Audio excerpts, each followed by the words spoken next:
What's up, guys? Welcome to your 41st tutorial for the new Boston.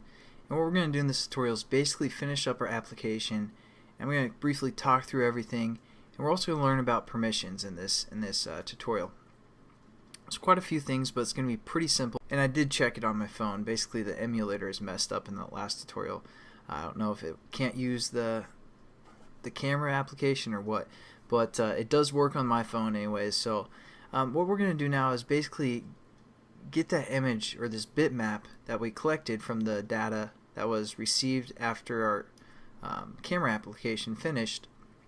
We're just going to set that picture to the actual phone's background, even when they aren't using our application, you know, the wallpaper of the actual phone. So it's going to be pretty simple. Now that we have this bitmap set up, we're going to use a bitmap to set the application or the wallpaper of the actual phone. So how we can do that is we're going to say get application, and I'm sorry, this is within our, if our other button was pressed, our set wallpaper button was pressed, that's where we're setting this up within that switching case in our onClick method. So we're going to say get application context, and that's going to be a method that gets the context of our phone, and we can use some methods on that. And there's one called set wallpaper. Pretty self-explanatory of what that does. So we're just going to scroll down. I was just seeing if there's some other ones I could show you guys. Set wallpaper.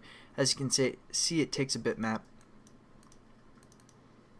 and we're just going to put our bitmap in there called BMP and finish our statement. And it's going to give us an error because, again, this is something kind of sketchy. It might not always work, so we're going to have to surround a try and catch with it. So just click that, and it's going to put it within a try bracket and catch the exception, input output exception. That's what that stands for, and then it's just going to print it to the debugger or throw it around.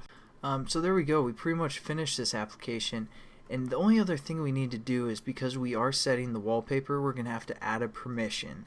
And I briefly talked about this in the past, but we do that within the Android manifest. So again, we open up the manifest, and there's this permissions tab right here. So we're going to add a permission to our application, and we're just going to say uses permission, and we can scroll through some of the permissions that we can use. And now there's a permission within this called Android.permission set wallpaper, I believe it is, something like that. But yes, set wallpaper. And you're probably wondering, maybe you aren't, but I just wanted to talk about it. You're like, okay, so we can use the camera, we can send emails, and we don't need permission for that, but we need permission to set the wallpaper. Well, basically, the reason we don't need permissions for those two other things that we've done, such as such as sending an email, and what else? What did I just say? Man, it is getting too late. It's like 4 in the morning right now. Basically, those other two things, setting an email and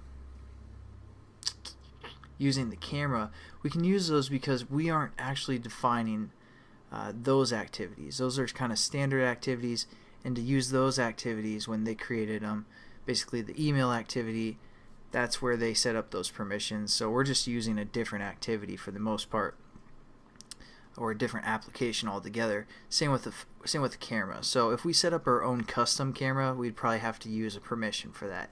But the only permission we need to set up for application is to set the wallpaper. So we're going to add that and hit just enter or whatever. And then when we go into the manifest, you see they add that right here, right outside our application bracket. So if you guys feel like typing it out, you can type it there, or again just right below our application right here. That's where I generally set mine up, but when you do it through the easy tab right here, sets it up above it. Not a big deal. So our application works. I'm going to run it on my phone and show you guys some of the errors that this application has, and then we're going to fix those errors in the next couple tutorials. So alright, what's up, guys? So here's our camera application that we just set up, and basically, I don't know if you can see.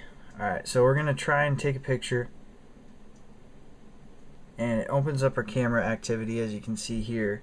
I'm just going to take a quick pic, and then it's going to say, is that okay, or is that okay, are you guys done? We're going to say done, and there, oh dang it, well, there's one of the errors that I wanted to show you guys.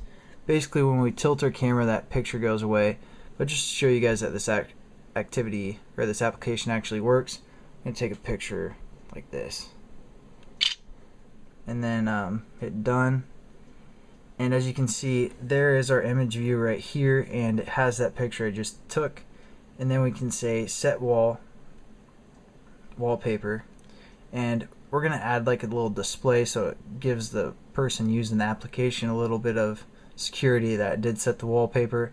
But I wanted to show you guys the error that if it tilts, it goes back to our default image up there. So that's something we have to get rid of. And then also another thing that we can do that's a problem, as you can see, once it has that default bitmap right there and we hit set wallpaper, it's going to force close our application. But as you can see, I'm outside of our application now. I'm in my actual home page, and it has that picture set as the background. I don't know if you can tell that. Looks pretty blurry and everything, but that's fine. So our application for the most part works. We're going to fix some of those errors in the next tutorials. So I'll catch you guys then.